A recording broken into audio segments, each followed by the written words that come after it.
Se infla un neumático de un automóvil hasta una presión manométrica de 200 kilopascales cuando el aire tiene una temperatura de 20 grados centígrados. Después de correr a gran velocidad, la temperatura del neumático ha ascendido a 50 grados centígrados.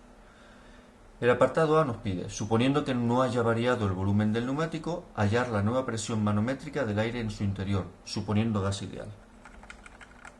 Vamos a ver. En primer lugar, ¿qué es la presión manométrica? La presión manométrica es la presión que mide un manómetro. Un manómetro no mide la verdadera presión.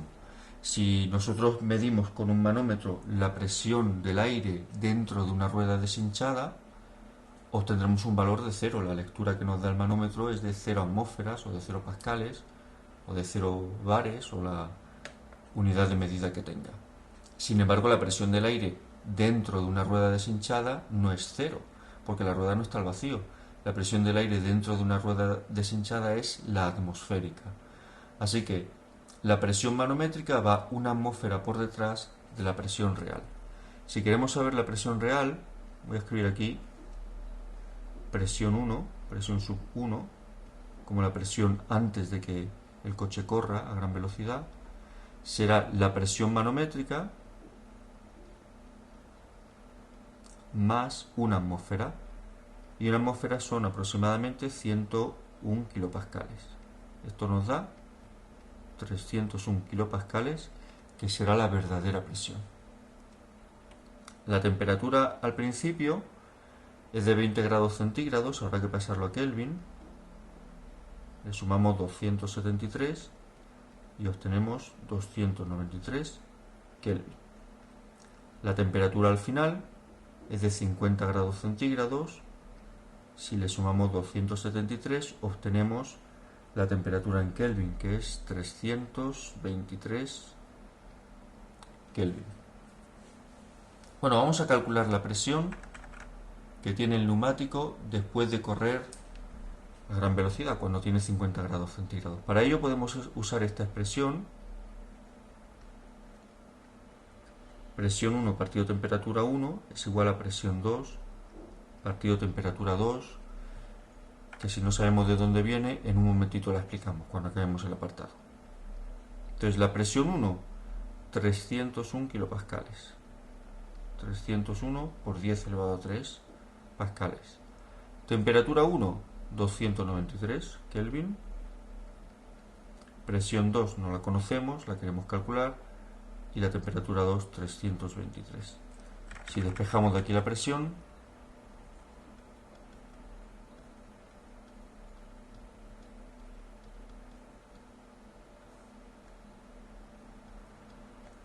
obtenemos un valor de aproximadamente 332 kilopascales. Ahora, en el apartado A nos piden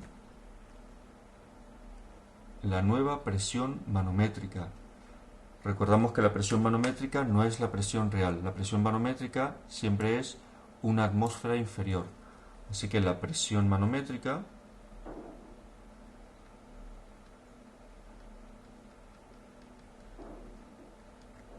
habrá que restarle la presión atmosférica, que es de 101 kilopascales,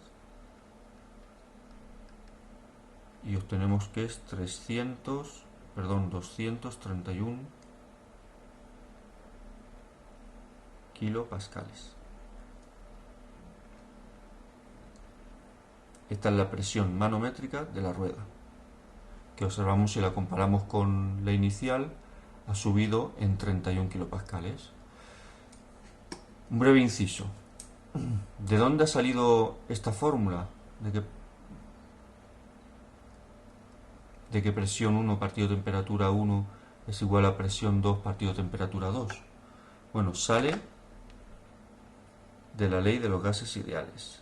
La decidimos en un momento porque me parece una cosa que es útil de entender. Si paso la temperatura que está a la derecha multiplicando, a la izquierda dividiendo, y paso el volumen que está a la izquierda multiplicando a la derecha dividiendo. Bueno, si nos fijamos en el lado derecho de esta ecuación, n, que es el número de moles, es un valor que no cambia, porque no entra ni sale gas de la rueda. R es una constante, tampoco cambia. Y el volumen, nos dice el apartado 1,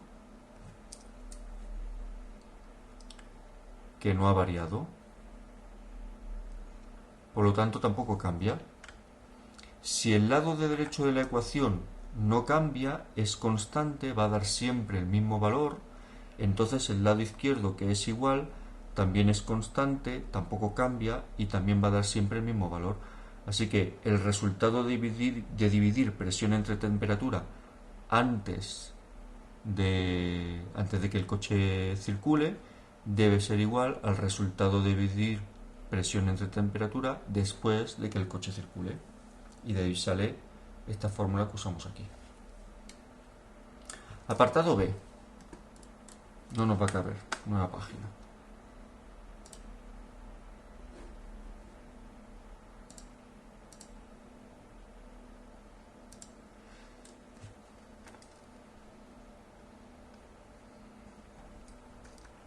En el apartado B nos piden calcular la presión manométrica si el neumático ha aumentado su volumen un 10%.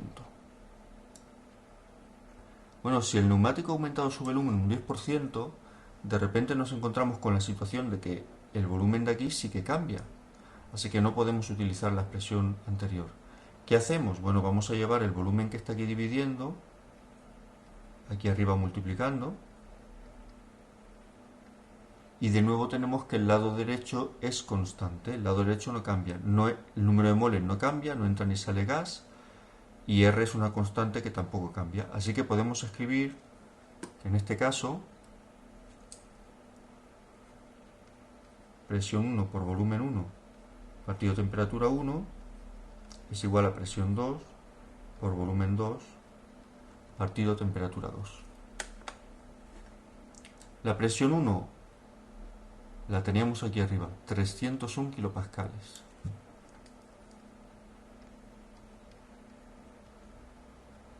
El volumen 1 no lo sabemos.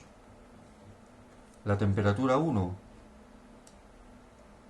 la tenemos aquí arriba, 293 Kelvin.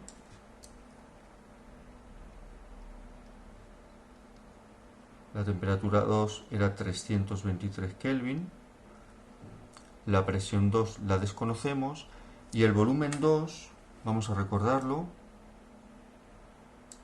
ha aumentado un 10%. Si ha aumentado un 10%, eso significa que es 1,1 veces el volumen inicial. Si no vemos claro por qué 1,1 veces, vamos a verlo así. El volumen 2 será el volumen 1 más el 10% del volumen 1. Si sacamos factor común, volumen 1, nos sale que es 1 más 10 partido 100, que es 0,1, y por lo tanto 1 más 0,1 es 1,1 veces el volumen 1. Así que el volumen 2 será 1,1 veces el volumen 1. El volumen 1 que está multiplicando a la izquierda y a la derecha se nos cancela, y si despejamos la presión 2, nos sale que es 323 por 301 por 10 elevado a 3 dividido 293. Si hacemos por 1,1, se me olvidaba pasarlo, el 1,1 que está multiplicando, dividirlo. Si hacemos esta cuenta, obtenemos una presión de 302.000 pascales o 302 kilopascales. De nuevo, nos pedían la presión manométrica. Pues la presión manométrica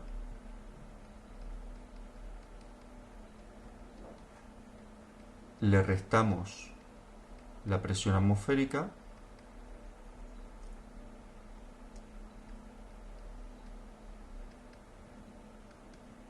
y obtenemos 201 kilopascales, que será la presión que nos marque el manómetro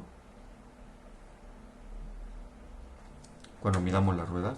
Fijémonos que en este caso, al haber aumentado el volumen de la rueda, la presión final, 201 kilopascales, es casi idéntica a la presión inicial, que era de 200 kilopascales. Y con esto tenemos nuestro ejercicio resuelto.